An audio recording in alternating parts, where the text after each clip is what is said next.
Okay, we ready, guys? Nate's not gonna be here tonight. It's a little more. Call the meeting to order and ask for a roll call. Blunier. Here. Cirilli. Here. Hilliard. Here. Leach. Here. Mennel.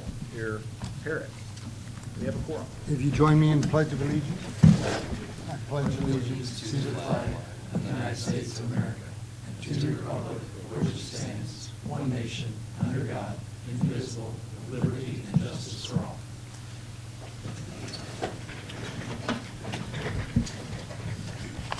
There's no public hearings, no presentations, no public comment.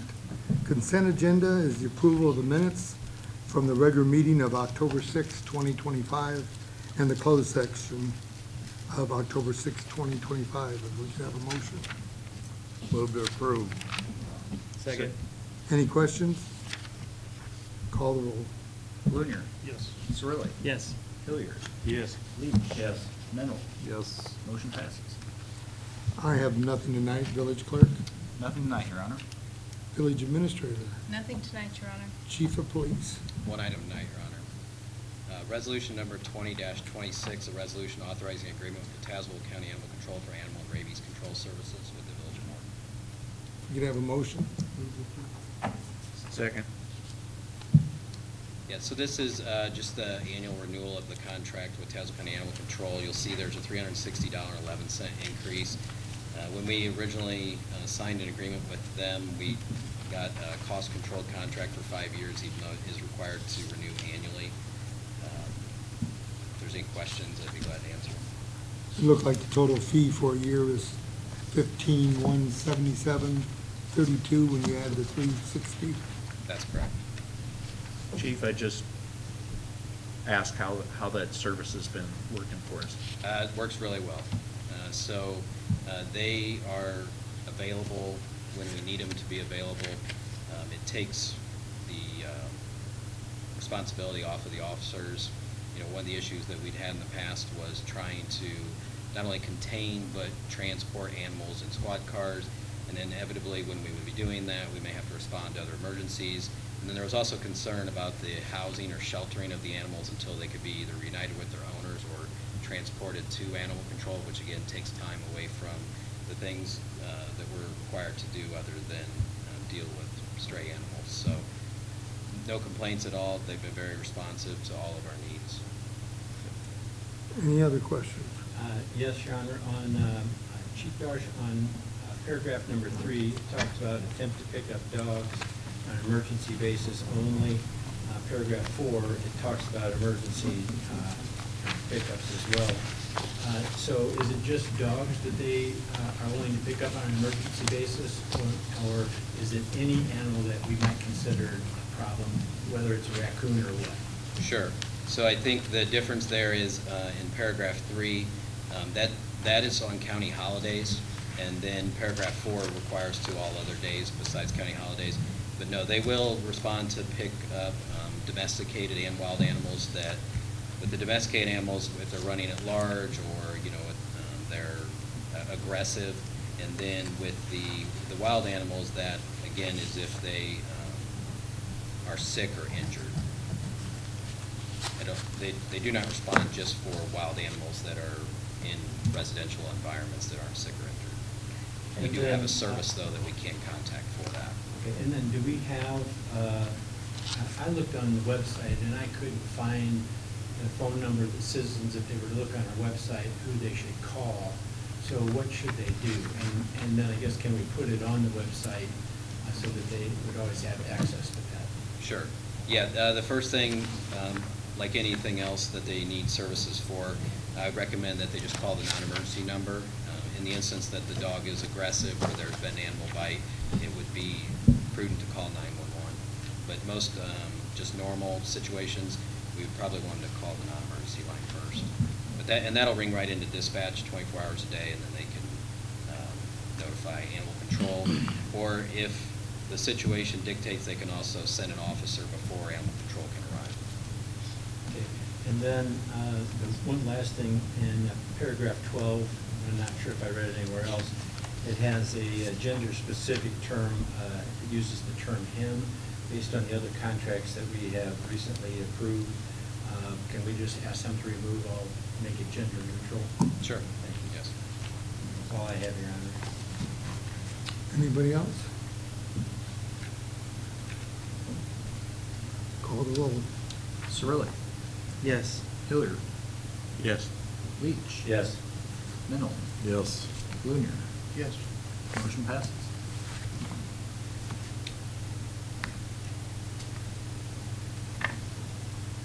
Corporation Council. Nothing tonight, Your Honor. You mean after our meeting, I had 18 things, you're pretty quiet. Director of Fire Emergencies Nothing tonight, Your Honor. and Director of Public Works. Several items tonight, Your Honor. First is item A. I'd like to ask for acceptance of bid for the Illinois 98 Birchwood Street intersection improvements project at Erie and Flint Avenue in the amount of $2,281,000 and award a contract for same to Autobahn Company. You could have a motion? Move to approve. Second. Yeah, just real quick, we had 4 bidders for this project. The 2 low bids were within 2.5% of each other. It was real close to our budgeted amount. I think just slightly under 20,000 above what I budgeted. My plan is to use as budgeted MFT funds, so I would follow up at the next meeting is my plan with a MFT resolution to spend that money. Fortunately, Flint was under the budgeted amount, so overall, I think we're in a good place. I think it's a good price for the project. So with that, I'd be glad to answer any questions. Any questions? Call the roll. Hilliard. Yes. Leach. Yes. Mennel. Yes. Blunier. Yes. Cirilli. Yes. Motion passes. Next is item B. I'd like to ask for acceptance of bid for the street department building renovations project in the amount of $1,869,000 and award of contract for same to Zobrist and Sons. You have a motion? Move to approve. Second. Yeah, just real quick, we had 2 bidders on this project, fortunately. We do have included in this a contingency allowance of $90,000 in there. There were some items such as, vendor-specific things, lifts, some of those things that would fall in under that. I did not bring that tonight, but I'll be able to get more of a summary. If any of those items are above the amount that we would need to bring forward to get approval, I'll do such with that also. This, along with the other Phase 1 project, did come under budget for both of them, under the $2.5 million that we budgeted for FY26. So with that, I'd be glad to answer any questions. Anyone have any questions? Call the roll. Leach. Yes. Mennel. Yes. Blunier. Yes. Cirilli. Yes. Hilliard. Yes. Motion passes. It's kind of nice, we have 2 Morton contractors get that work. It's over $4 million of work. So, very, very fortunate. Next is item C. I'd like to ask for request approval to transfer $18,950.31 from the tourism fund to the general fund for 2025 Pumpkin Festival expenses. We could have a motion? So moved. Second. Similar to police and fire from 2 weeks ago, these are the hours the street department used direct labor where they work directly for the festival for barricades, cleanup, etc. Any questions? Call the roll. Mennel. Yes. Blunier. Yes. Cirilli. Yes. Hilliard. Yes. Leach. Yes. Motion passes. I would just like to talk about this for a minute. We have a couple good organizations. One's the Chamber of Commerce, and they do the festival, and some citizens think the Village of Morton makes the income. We don't. The Chamber does. They support the businesses locally. But between the street departments, $18,950, the fire of $4,820, and the police of $16,600, we spend $40,342 supporting it. So I think it's a nice village that we work together to put that off. The citizens do enjoy their pumpkin festival. Usually 117,000 people come to the town for the festival. And we have not yet got the link for the CBS Sunday Morning News, but when we do, we will get that to each of you and to the public. So thank the Chamber for doing that. Also, Cheryl Nuski and the tourism group who put on the farmers market do a lot for the village in this town, and I think we need to recognize both those groups. They do a lot here in town. Other than that, Craig, you can proceed. Not done yet, yeah. So item D, most important one here, Resolution 19-26. It's a resolution authorizing agreement with Greater Peoria Economic Development Council Incorporated to provide technical assistance relating to the activity delivery of the Community Development Block Grant. We have a motion. Motion to approve resolution 19-26. Second. Yeah, so just a quick summary. This is an agreement with Greater Peoria Economic Development Council as a result of the grant that the mayor and Julie acquired on behalf of Crane Equipment and Service of Illinois to renovate the facility at 701 Flint Avenue. So they act as the liaison between Illinois DCEO and the village. They will be paid as a part of this, and it's $27,000, up to $27,000 in this agreement as part of grants, so CDBG funds. So I was hoping we could be compensated a little bit for the time that we spend on it, but joking aside, it's good that we got a grant for Crane Equipment and Service of Illinois. So hopefully we can pay core very soon as we agree to this. So we are holding funds at the request of DCEO and Greater Peoria based on this. So we're the funding, so I'm not paying them till we get the money, and then there's still other hoops with all the hoops that you can imagine with the state. So And hope this is the last piece of the puzzle. And I owe Craig a big thank you. I got the deal, but Craig has to do all the paperwork, so I've taken a lot of heat. It's all good. Creating such a monster, but we did get a business that used to be in Eureka here, so. Did we have a motion? Okay, so any questions? Just one, going back to what you said, Craig, about the funds. So are all the funds for this project come through us, and then we give it to them, or what happens? Not all of them. So it was probably several months ago. I should just look at the, I don't remember, but you guys agreed to the amounts for alternate one, alternate two, all that. So those are all detailed out. So basically I get a pay request from the contractor, which is Core Construction. And I review it simply with the engineer to make sure the work's been done. And then they've got to provide, I think it's additional paperwork due to the grant. So between Jim Cummings and Sally Hanley at GP EDC and the state, they just work through all that. But I've pretty much said we'll pay you once we receive the funds. So we received over $500,000. It's sitting in the bank account, but I am holding 2 checks worth up to $500,000 too, just waiting for the go-ahead to pay them. So I think that'll come here soon. Okay, so. And then we'll just go up to that amount that you guys agreed to, but I'm not paying them until I receive money from the state. Right, so the money actually comes to the village, and then we Yes. disperse it to the contractor and to CP, whatever. Yep, GB, just a EDC. core construction. I'm not sure how the 27,000 exactly, but we'll work out those details, but. I just wondered how that, I know it put in there, I was just wondering, how do we get it to give to them? Yes. We're actually the disbursement agent.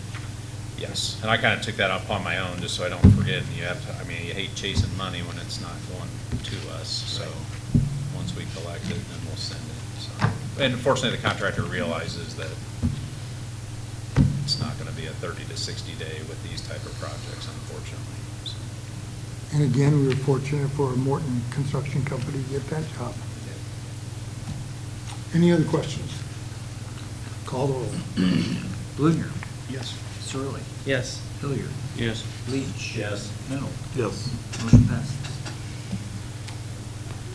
Zoning and code? Yes, in the absence of Zach, I've been working on this with him. So in front of you, item A is ordinance 26-11. This is an ordinance making amendments to sections chapter 10 through 9 of the Morton Municipal Code regarding sign and flagpole regulations. We could have a motion. So moved. Second? Yeah, so quickly, we've been working on this proposed ordinance for several months with Pat and his attorneys. Obviously, it expanded after working with Pat. He can add to this. I think the goal, as the memo that's in your packet of the sign amendments, is to keep the sign rules as similar as possible, but also eliminate content-based distinctions, which is required, and Pat can expand on that. There's been authority, Supreme Court case law that's come down that addresses kind of the interplay of free speech issues with sign regulations. And especially for signs, non-commercial signs, essentially if you have to look at what's on the sign in order to apply a regulation, that regulation's unconstitutional.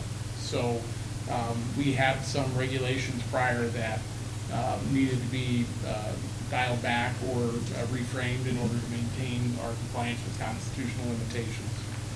So that's the driving factor for most of the changes. And in making the update, we also addressed kind of some other areas where we felt like our current sign ordinance was lacking specificity.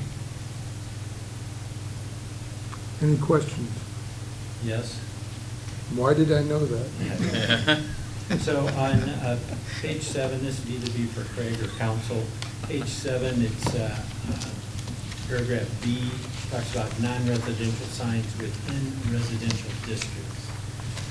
Then you go to item 8, and it's talking about real estate for sale signs. And when you read it, that paragraph says that the sign no sign may exceed 4.5 feet in height.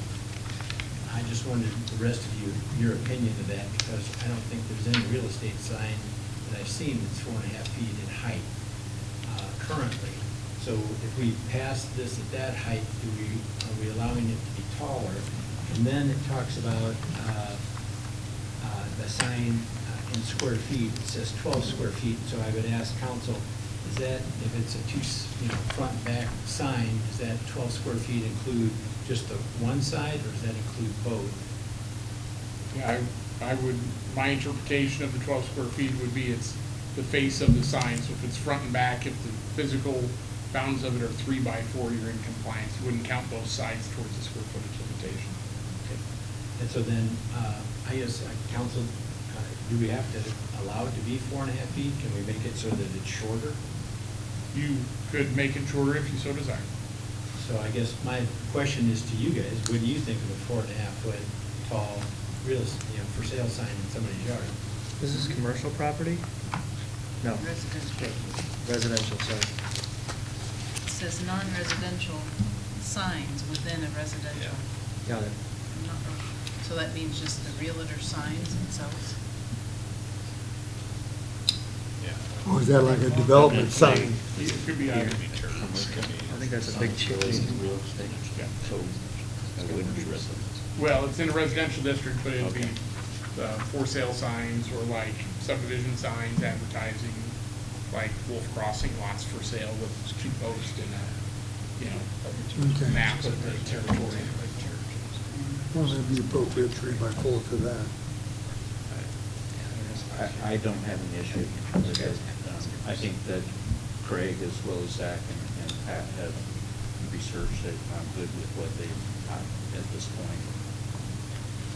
Okay, and then council on item D under that same paragraph E, it mentions the word barter sign, but when I looked at the definitions at the beginning of this ordinance, I didn't see barter signs defined. Should we define barter signs? I believe that phrase was already used and we just relocated where those regulations were. Right. We certainly can define that. I'm looking back to make sure my recollection is correct.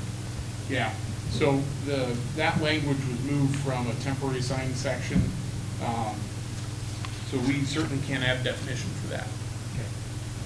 And then as you continue on, paragraph 6 talks about flags. It's on page 9. And I guess the question I have, what does the flag as an advertising device how does it cause the village to respond?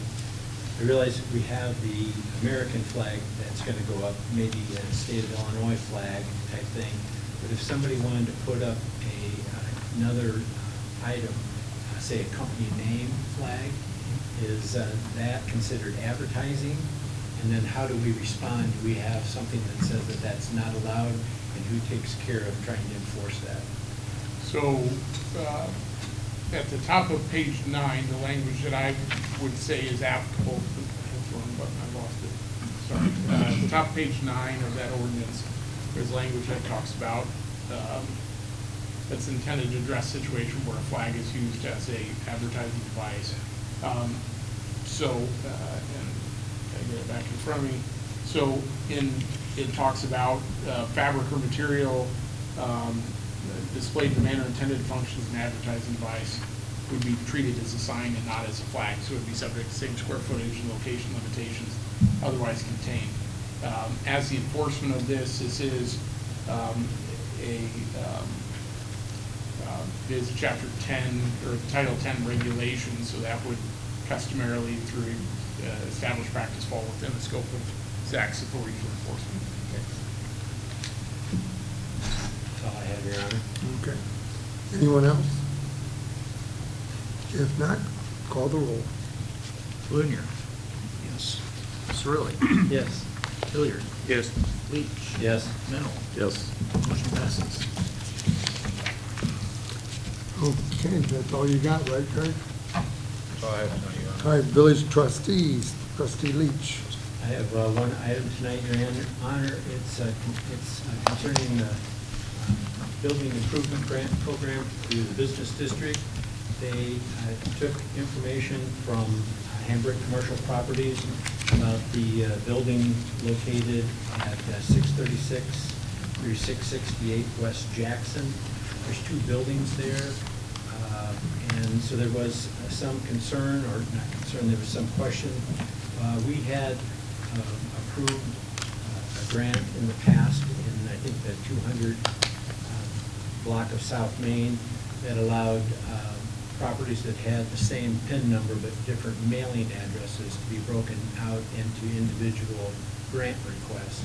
And so looking at this, the grant was submitted, and it didn't, it listed each property and the amount that was being quoted, but the commissioners weren't for sure if they should approve it or not, since it did not have an individual application for each property. And looking it over from my perspective, I don't see any problem with the fact that it's one grant request. They've broken out the information by street address and by dollar amount. And so in doing that, as you look at the grant application information that's in front of you, the total grant for those properties, which are actually the two buildings, the old, it has Great Harvest in it, but then Kenner Flowers is in the back building, is the other building. But between those two buildings, they have all these addresses. And so with that in mind, I would move to approve a total grant request of $29,097 for Hambrick Commercial Properties. We have a second. Second.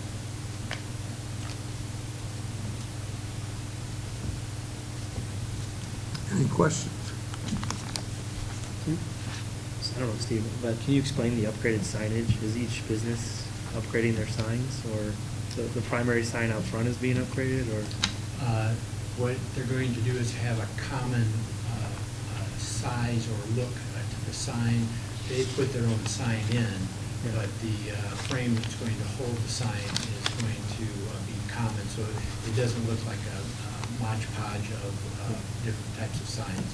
So each business will have to have their sign fit the signage frame that will be there. And then if the business changes, they slide in the new. Correct. Any other questions? Call the roll. Cirilli. Yes. Hilliard. Yes. Leach. Yes. Mennel. Yes. Blunier. Yes. Motion passes. Any other trustees have anything tonight? Just one thing, Your Honor. Okay. Just a reminder to the public that this Friday's the event downtown on Trigger Creek Main Street, so pedestrian traffic's gonna be pretty heavy, so they might find an alternate route on their commute home from like 4 to 6, I believe is correct. Are we closing the roads again? Yes. And the roads will be closed starting. And any of you trustees like to help throw out candy at the Freedom. I didn't say eating it, I said giving it out. Well, happy passing. I'm going around. Yeah, that's what I was saying, yeah. Okay, we do need a closed session. Closed session is requested for the purpose of discussing collective negotiating matters between the village and its employees or their representatives for 5 ILCS 120/2C2. Can I have a motion? I move we adjourn to executive session. Second. Call the roll. Hilliard. Yes. Leach. Yes. Mennel. Yes. Blunier. Searles. Yes. Thank you.